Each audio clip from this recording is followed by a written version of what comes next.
Digital exclusive లో మనం చూస్తున్నాం భీమవరంలో అతి కిరాతకంగా తల్లిని తన తమ్ముడిని అంత దారుణంగా హత్య చేశాడో గురుపూడి శ్రీనివాస్. తన గురించి మనందరికీ తెలిసిన విషయమే. దీనికి సంబంధించి పోలీసులు కేసు నమోదు చేశారు, దర్యాప్తు కొనసాగిస్తున్నారు. ఇప్పుడు దర్యాప్తులో భాగంగా విస్తుపోయే విషయాలు తెరపైకి వస్తున్నాయి. తన తల్లి దెయ్యం అంటూ కూడా, అందుకే చంపేశానంటూ కూడా శ్రీనివాస్ పోలీసులకి తెలియజేస్తున్నాడు. అండ్ తన తల్లిని తమ్ముడిని చంపుతున్నప్పుడు అత్యంత కిరాతకంగా వ్యవహరించాడు అని శ్రీనివాస్ అని చెప్పి కూడా పోలీసుల దర్యాప్తులో ఇప్పటికే మనకు తెలియడం కూడా చూస్తున్నాం. ఒళ్ళు జలధరించేలా హత్యలు ఎలా చేశాడో క్లియర్ కట్ గా పోలీసులకి వెల్లడించాడు శ్రీనివాస్. తన మనసులో ఏముందో తన అమ్మకి ముందుగానే తెలిసిపోతుందని, వాళ్ళిద్దరూ కూడా దెయ్యాలంటూ శ్రీనివాస్ మాట్లాడడం జరిగింది. అయితే ప్రస్తుతం శ్రీనివాస్ పోలీసుల రిమాండ్ లో ఉండడం జరిగింది. తనని పోలీసులు అదుపులోకి తీసుకుని విచారణ కొనసాగిస్తున్నారు. అండ్ ఇంతకు ముందే ఏదైతే శ్రీనివాస్ బెంగళూరులో కొంతకాలంగా వాచ్మెన్ గా ఉద్యోగం చేశాడు. ఇక ఆ సమయంలో తనకి మానసిక పరిస్థితి సరిగా లేకపోవడంతో 2013లో తనని హాస్పిటల్లో ట్రీట్మెంట్ ఇప్పించినట్లుగా కూడా తన సోదరి వాణి కూడా తెలియజేయడం జరిగింది. సో మానసిక పరిస్థితి సరిగా లేని శ్రీనివాస్ తల్లిపైన తమ్ముడిపైన అత్యంత కిరాతకంగా విరుచుకుపడి వాళ్ళిద్దరిని కూడా కత్తితో నరికి హత్య చేసిన ఘటన భీమవరంలో నెలకొంది. 2 రోజుల క్రితం సంచలనం సృష్టించింది ఈ వార్త అని చెప్పుకోవచ్చు. సొంత తల్లినే దెయ్యం అంటూ కూడా తను ఏ విధంగా అయితే హత్య చేశాడో ఆ తీరు చూస్తే తన మానసిక పరిస్థితి ప్రస్తుతం ఏ విధంగా ఉందో కూడా మనకి క్లియర్ గా అర్థమవుతుంది. పోలీసులకి తర్వాత హత్య చేసిన తర్వాత పోలీసులకి శ్రీనివాసే కాల్ చేసి తన తల్లిని తమ్ముడిని చంపేశాను, ఎక్కడికి వెళ్ళి లొంగిపోవాలి, ఏ స్టేషన్ కి వెళ్ళాలని ఆరా తీసిన ఘటన కూడా నెలకొంది. సో పోలీసులు అయితే శ్రీనివాస్ ని అదుపులోకి తీసుకున్నారు. అదుపులోకి తీసుకున్న తర్వాత శ్రీనివాస్ తో మాట్లాడే ప్రయత్నం చేశారు పోలీసులు. దానికి సంబంధించిన బయట ఒకసారి చూద్దాం. నేను మర్డర్ చేశానండి. సుందరపతి దగ్గర మోనికా కూల్ డ్రింక్ షాప్ ఉంది, దాని పక్క బిల్డింగ్ ఏసీ రిపేర్ స్టోర్ ఉంది, దాని పైన బిల్డింగ్ మాట. మనుషులు ఏం మాట్లాడుకున్న ప్రతి విషయం తెలిసిపోతుంది వాటికి, మా అమ్మకి మా తమ్ముడికి. నా మనసులో ఏ విషయాలు దొరికితే తెలిసిపోతుంది. కడుపులో చాలా స్ట్రాంగ్ గా ఉంది, ఏదో అది మనుషులు కాదు, కడుపులో రాజకీయ ఉంది. ఎంత పొడి నాకు చేయనిపడుతుంది. నేను కౌంటర్ వైశాస్ని, అది నా కొడుకు ఎంత కొట్టినా సరే ఆడు స్ట్రాంగ్ గా ఉంటాడు. పొట్ట ఎంత స్ట్రాంగ్ గా ఉంటాడు, స్ట్రాంగ్ గా ఉంది. దెయ్యం సార్ పీక్కుతుంటుంది, ఆడు దెయ్యమే సార్. ఆడే కళ్యాణ్ అంటారు కదా, ఏదో దెయ్యం సార్ అది. తమ్ముడు నేను నిరూపిస్తాను సార్, నేను మనిషిని సార్. చంపేశారు ఇద్దరు, నేను చంపేశాను. బతుకుతారం భయాస్తుంది సార్. సరే సరే దెయ్యాలు సార్, అయ్యి పీకుతుంటా సార్. నా మనసులో ఏమైనా చెప్పేస్తున్నాయి విషయాలని. రక్తం స్ట్రాంగ్ గా ఉంది, మనసు స్ట్రాంగ్ గా ఉంది. అసలు నన్ను ఎలా పెద్ద 8 సంవత్సరాలు పీకుతున్నాయి. 9 సంవత్సరాలు దొంగ రోడ్లు మారుతున్నారు. నా విషయాలు తెలిసిపోతున్నాయి, నన్ను బెదర కొడుతున్నాయి. నలుగురితో మాట్లాడినవట్లా నా పిచ్చి అని చెప్తున్నాయి. పిచ్చి అని 18 రోజులు తిండి కూడా పెట్టట్లేదు నాకు. నా కొంపలో ఏమి చూపొడిచావు? కత్తి చూపొడిచాను సార్. ఇద్దరిని పొడిచాను. ఒకసారి పోస్ట్ మార్టం చేయాలి సార్. అవి మనుషులు కాదు సార్, కడుపులో స్ట్రాంగ్ గా ఉంది. అది ఏంటో తెలియాలి నాకు. ఎంత ట్రై చేస్తే అట్లా అంత స్ట్రాంగ్ గా ఉంది. కాంట్రాక్ట్ ఇంట్లో ఏంటి సార్, ధైర్యాన్ని చంపేస్తే సార్. ఏం పేరు మీ అమ్మగారి పేరు? గురుపూడి మహాలక్ష్మి. మీ తమ్ముడి పేరు? గురుపూడి రవితేజ. మీ నాన్నగారు ఉన్నారా? మా నాన్న చంపేశాడు సార్. మా తమ్ముడు గురుపూడి శ్రీరాములు. మనుషులుగా దెయ్యాలి సార్, అవి మనిషి మీద పగ తెచ్చుకుంటున్నాయి. నేను మర్డర్ మనం శ్రీనివాస్ మాట్లాడిన విజువల్స్ని ఇప్పుడే చూసాం బిగ్ టీవీ స్క్రీన్ పైన. తన మనసులో ఉన్న మాటలు ముందుగానే తన తల్లికి తెలిసిపోతున్నాయి అని చెప్పి వాళ్ళిద్దరూ కూడా దెయ్యాలు అని చెప్పి కూడా అభివర్ణిస్తున్నాడు. వాళ్ళని కత్తితో పొడిచినప్పుడు ఎంత పొడిచినా కానీ దిగట్లేదు. సో కడుపులో ఏదో ఉంది. పోస్ట్ మార్టం తర్వాత దానికన్నా ముందు అసలు వాళ్ళ కడుపులో ఏముందో కూడా నాకు తెలియాలి అంటూ కూడా శ్రీనివాస్ ఎంత ఆగ్రహంతో పోలీసులకి తెలియచేస్తున్నాడో కూడా మనం విన్నాం. అండ్ తనకి తిండి పెట్టట్లేదు, సో ఆ కారణం చేతనే పగ పెంచుకుని తల్లిని తమ్ముడిని నేను చంపేశాను సార్ అంటూ కూడా పోలీసులకు తెలియజేశాడు శ్రీనివాస్. ప్రస్తుతం ఈ వీడియో ఇప్పుడు వైరల్ అవుతుందని చెప్పుకోవచ్చు మనం. ఎందుకంటే ఇద్దరిని, తల్లిని అలాగే తమ్ముడిని చంపిన పశ్చాత్తాపం కొంచెం కూడా లేదు శ్రీనివాస్ లో. మనం చెప్పుకున్నట్లుగానే తనకి మతిస్థిమితం సరిగా లేని కారణంగా ఈ విధంగా మాట్లాడుతున్నాడు, ఈ విధంగా ప్రవర్తించాడని చెప్పి కూడా పోలీసులు తెలియజేస్తున్నారు. పోలీసుల రిమాండ్ లో ఉన్న శ్రీనివాస్ దర్యాప్తు ఏ విధంగా కొనసాగుతుంది అనే డీటెయిల్స్ అందించడానికి మా ప్రతినిధి ఏలూరు నుంచి సాగర్ అందుబాటులో ఉన్నారు. రైట్ సాగర్, ఇప్పటికే మనం చూస్తున్నాం ఏ విధంగా మాట్లాడుతున్నాడో, తన మాట తీరు చూస్తుంటేనే అర్థమైపోతుంది. పోలీసుల విచారణలో భాగంగా ఇంకా ఎటువంటి విషయాలు తెరపైకి వస్తున్నాయి అనుకోవచ్చు శ్రీనివాస్?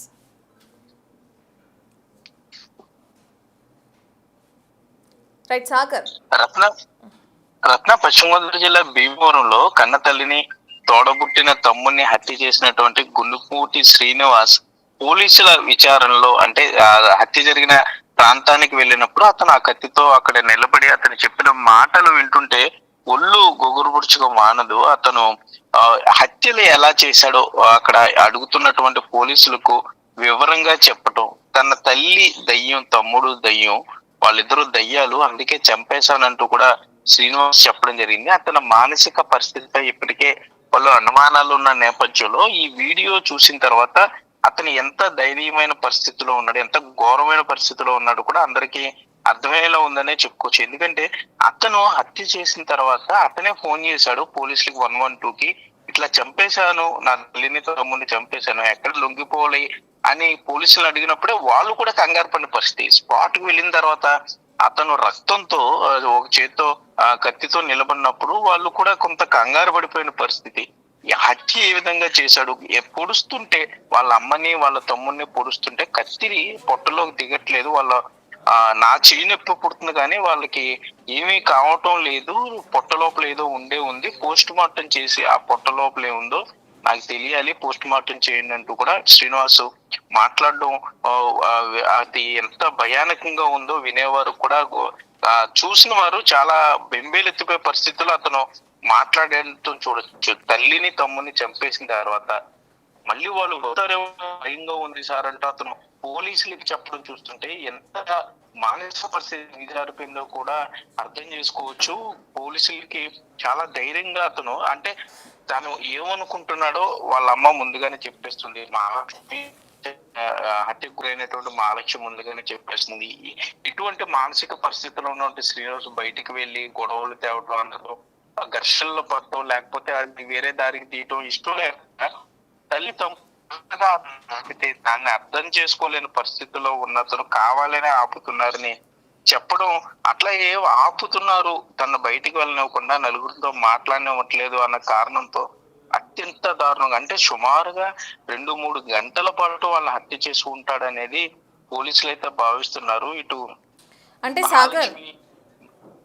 సాగర్ మనం చూస్తున్నాం బెంగళూరులో నుంచి వచ్చిన తన సోదరు ఎవరైతే ఉన్నారో వాణి కూడా కొన్ని సంచలన విషయాలు తెలియజేస్తున్నారు. 2013లో ఉన్నప్పుడే మతిస్థిమితం సరిగా లేక తనకి ట్రీట్మెంట్ కూడా ఇప్పించామని చెప్పి తన సోదరి వాణి చెప్పడం కూడా మనం చూస్తున్నాం. తనతో మాట్లాడే ప్రయత్నం మీరు చేశారా? ఎప్పటి నుండి ఇతను ఈ విధంగా ఇబ్బంది పడుతున్నారు? అంటే పుట్టుకతోనే మతిస్థిమితం సరిగా లేక ఇబ్బంది పడుతున్నాడా శ్రీనివాస్? మధ్యకాలంలో ఏదైనా ఇష్యూ వల్ల డిస్టర్బ్ అవడం జరిగిందా? ఆ డీటెయిల్స్ ఏమైనా తన సోదరు తెలియచేయడం జరిగిందా? శ్రీనివాస్ సోదరి బెంగళూరు నుండి చేరుకున్నారు. మహాలక్ష్మిలో భీమవరం ఆసుపత్రి మార్చరీలో ఉంచారు. ప్రస్తుతం వారికి మృతదేహాలకి పోస్ట్ మార్టం నిర్వహిస్తున్నారు వైద్యులు. ఈ బెంగళూరు నుండి వచ్చినటువంటి ఈ సోమశెట్టి సోదరు వాణి అక్కడ చేరుకుని తన తమ్ముడు గురించి ఆవిడ పోలీసులకి చెప్పడం జరిగింది. 2013 నుండే అతనికి మానసికంగా బాగలేదు, చాలా ఆసుపత్రిలో చూపించారు. కొంతకాలం తమిళనాడులోని ఓషియన్ మెడిటేషన్ కేంద్రంలో కూడా అడ్మిట్ చేశారు. అక్కడ కొన్నాళ్ళు మెడిటేషన్ చేసిన తర్వాత కొన్ని రోజులు బాగోవడంతో ఇంటికి తీసుకొచ్చారని చెప్తున్నారు. మరలా మొన్న ఈ సంవత్సరం అక్టోబర్ 13న బెంగళూరు వచ్చి అక్కడ బెంగళూరు ఆసుపత్రిలో అక్కడ టెస్ట్ చేయించుకుని మెడిసిన్స్ కూడా తీసుకువెళ్ళాడని అయితే సోదరు చెప్తుంది. ఆమె పూర్తిగా బాధలో ఉందనే చెప్పుకోవచ్చు. ఒక పక్క సోదరుడు మానసిక పరిస్థితి ఇంత దిగజారిపోవటం, అదే సోదరుడు తల్లిని తమ్ముడిని కూడా హత్య చేయడం, అత్యంత ఘోరంగా హత్య చేయడం, అతని మాటలు ఆమె కూడా విన్న తర్వాత ఆమె కూడా పూర్తి షాక్ లోకి వెళ్ళిపోయిన పరిస్థితి ఉంది. ఈ ఎవరైతే హంతకుడు శ్రీనివాస్ ఉన్నాడో బెంగళూరులో కొంతకాలం అతను వాచ్మెన్ గా కూడా పనిచేశాడు, కొన్నాళ్ళు బానే ఉన్నాడు.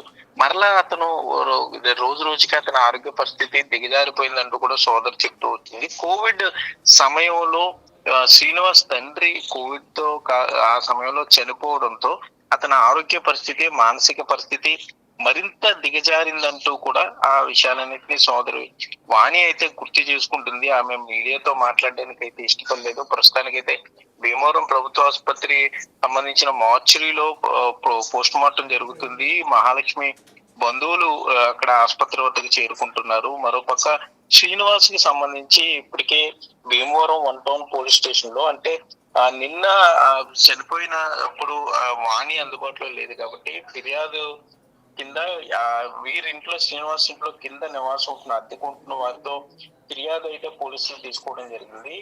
BNS 103/1 సెక్షన్ ప్రకారం హత్యా నేరం కింద పోలీసులు అయితే కేసు నమోదు చేసి శ్రీనివాస్ ని రిమాండ్ కి పంపించారు. అయితే ఇప్పుడు శ్రీనివాస్ మానసిక పరిస్థితి ఈ వీడియో చూసిన తర్వాత ఎంత దిగజారుగా ఉందో చూడొచ్చు. మరి ఇప్పుడు అతను జైలుకి వెళ్ళిన తర్వాత అక్కడ తోటి ఖైదీల పరిస్థితి ఏంటి? మరి ఇంత మానసికంగా స్టెబిల్ గా లేని వ్యక్తిని అక్కడ కారాగారంలో ఉంచినప్పుడు అక్కడ మిగిలిన ఖైదీలు కూడా భయపడే పరిస్థితులు ఉంటాయి. వారికి విషయం తెలుసు. సో పోలీసులు మరింత జాగ్రత్త తీసుకోవాల్సి ఉంటుంది కాబట్టి మరి అతనికి వైద్య సహాయం అందిస్తారా లేకపోతే ఒంటరిగా ఉన్నటువంటి ప్రత్యేక వంటి సెల్లో ఉంచుతారా అనేది ఇంకా మనకి సమాచారం అయితే అందాల్సి ఉంది. రత్న రైట్, థ్యాంక్ యూ సాగర్. మనం చూస్తున్నాం బిగ్ టీవీ స్క్రీన్ పైన ఏ విధంగా అయితే శ్రీనివాస్ పోలీసులతో మాట్లాడుతున్నాడో ఆ విజువల్స్ని చూస్తున్నాం. అయితే హత్య చేసిన తర్వాత తను ఆ కత్తిని చేతితో పట్టుకుని పోలీసులకి కాల్ చేసి నేను నా తల్లిని తమ్ముడిని హత్య చేసేసానని చెప్పి కూడా పోలీసులకి తెలియజేసిన శ్రీనివాస్ పోలీసులు ఎప్పుడైతే లొకేషన్కి వెళ్ళిన తర్వాత వాళ్ళతో మాట్లాడుతూ ఉన్న ఆ వీడియో మనం చూసేది బిగ్ టీవీ స్క్రీన్ పైన ఉన్నది. అయితే నా తల్లి తమ్ముడు దెయ్యాలు, నా మనసులో నేను ఏమనుకుంటున్నానో దానికన్నా ముందే నా తల్లికి తెలిసిపోతుంది విషయాలన్నీ కూడా అని చెప్పి అందుకే పగ పెంచుకుని వాళ్ళని అత్యంత కిరాతకంగా నేను హత్య చేశాను అంటూ కూడా శ్రీనివాస్ తెలియజేస్తున్నాడు. ప్రధానంగా తన తల్లిని తమ్ముడిని హత్య చేస్తున్నప్పుడు వాళ్ళ కడుపులో ఏదో ఉంది, నేను ఎంత పొడిచినా కూడా నేనే బలంగా పొడుస్తున్నాను, నా చేయి నొప్పి వస్తుంది కానీ వాళ్ళకి ఏం అవ్వట్లేదు, వాళ్ళు చనిపోవట్లేదు, నేను చాలాసేపు అదే విధంగా చేశానని చెప్పి కూడా శ్రీనివాస్ పోలీసులకి తెలియజేస్తున్న ఘటన కూడా చూస్తున్నాం. అండ్ చాలా రోజుల నుంచి నన్ను ఇంట్లోనే బంధించేస్తున్నారు, నాకు తినడానికి సరిగ్గా తిండి పెట్టట్లేదు, బయటకు వెళ్ళనివ్వట్లేదు, సో అందుకని నేను ఈ విధంగా చేయాల్సి వచ్చింది, వాళ్ళైతే మనుషులు కాదు వాళ్ళు దెయ్యాలే అని చెప్పి ప్రధానంగా శ్రీనివాస్ అంటున్నాడు.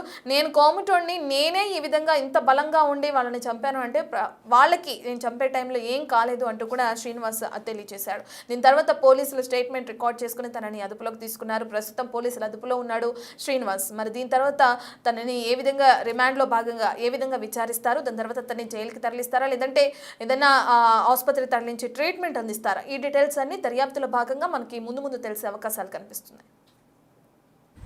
నలుగురితో మాట్లాడినట్ల నా పిచ్చి అని చెప్తుంది. పిచ్చి అని 18 రోజులు తిండి కూడా పెట్టట్లేదు నాకు నా పంపలో. ఏమి చూపొడిచావు? కత్తి చూపు పొడిచాను సార్, ఇద్దరిని పొడిచాను. ఒకసారి పోస్ట్ మార్టం చేయాలి సార్, అవి మనుషులు కాదు సార్, కడుపులో స్ట్రాంగ్ గా ఉంది, అది ఏంటో తెలియాలి నాకు. ఎంత ట్రై చేస్తే అట్లా అంత స్ట్రాంగ్ గా ఉంది. కాంట్రాక్ట్ ఇంట్లో ఏంటి సార్, ధైర్యాన్ని చంపేస్తే సార్. ఏం పేరు మీ అమ్మగారి పేరు? గులుపూడి మహాలక్ష్మి. మీ తమ్ముడి పేరు? గులుపూడి రవితేజ. మీ నాన్నగారు ఉన్నారా? మా నాన్న చంపేశాడు సార్ మా తమ్ముడు. గులుపూడి శ్రీరాములు. మనుషులుగా దెయ్యాలి సార్.